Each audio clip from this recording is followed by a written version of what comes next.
New tropical storm could be a typhoon threat in the Philippine Sea.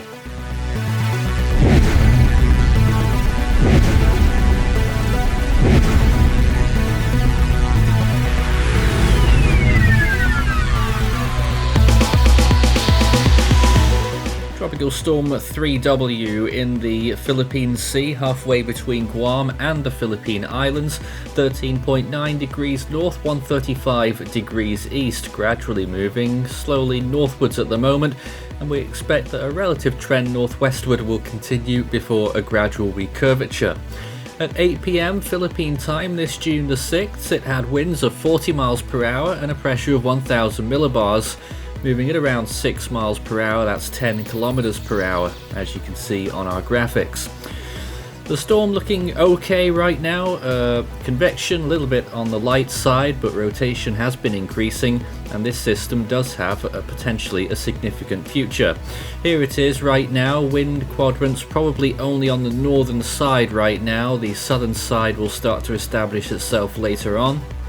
And here is a view of the storm in relation to those land areas. It is 1,049 kilometers from Samar, 1146 from Catanduanes, 1373 from Iwo-Jima, 1386 from the Daito Islands, and 2466 from Tokyo.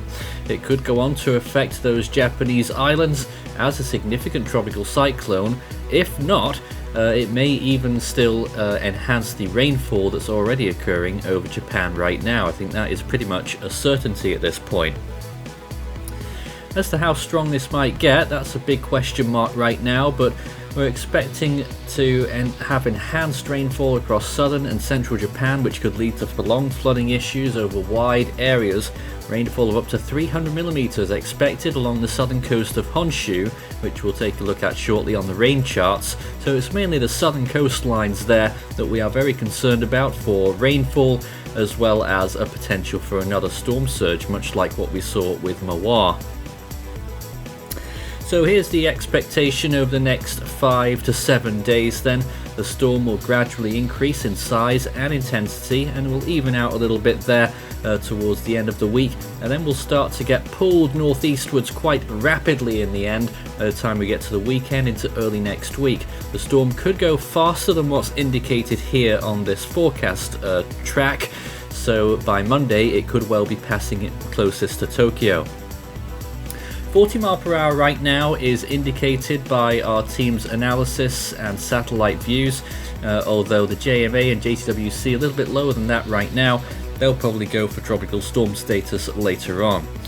JTWC's forecast cone on the left hand side there, they're forecasting category 2 by the time we get to day 5 as it starts to make that recurve, but its initial motion for the next 3 or 4 days will be northwesterly. Here is the JMA cone as well, looking at a fairly similar scenario, but there is still plenty of wriggle room there for deviations in track, which could take it towards the Ryukyu Islands once again, or towards the east, towards the Ogasawara Islands. Here's the latest GFS model run showing that this storm could become quite intense. GFS calling there for probably a high-end category 3 there as it starts to turn northeastwards, and there it goes shooting off towards the northeast past Japan, not a landfall on the main islands, and then continuing way off into the extratropical zones.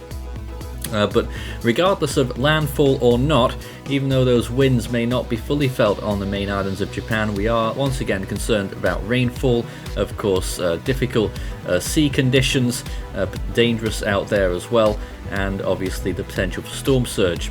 And here is a reflectivity view, simulated reflectivity, showing just how much rain might fall over Japan there prior to the storm. Look at all of that, and then as the storm pushes through, it gets enhanced once again from these fronts that are well to the north of it, pulling up this storm with that low pressure area, which is already producing significant rainfall over Japan.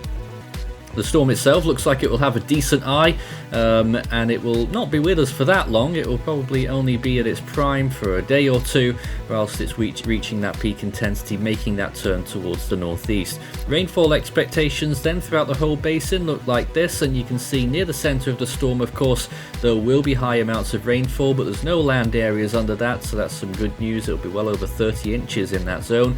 But look towards the coast of Japan, we're looking at substantial rainfall amounts, mostly at sea, but some of it reaching land as well, could get up and above 11 inches indicated there. That's getting up above 250 millimeters towards 300.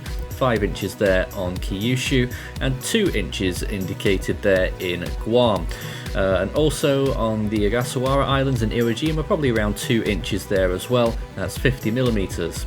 Sea surface temperatures are looking good. Temperatures around there right now are around 28 to 29 degrees Celsius, possibly a little bit higher in a few spots around the storm, and that will gradually fade downwards. Of course, if the storm goes further westwards, it won't be doing itself any favours because sea surface temperatures are still a little bit compromised after Typhoon Mawar. If it goes further east, it will have a better view there with warmer sea surface temperatures and a more likelihood for rapid intensification, taking advantage of the oceanic heat content. Satellite imagery looks like this. Interesting to note that the rainfall is not huge in this storm right now, certainly not the convective pattern. It's a little bit broad, I would suggest, but I think it will tighten up a little bit more throughout the course of the next 24 hours. It's looking decent on the infrared there, a big band on the southern side, and you can take a look at all of these satellite views on the Force 13 website in real time.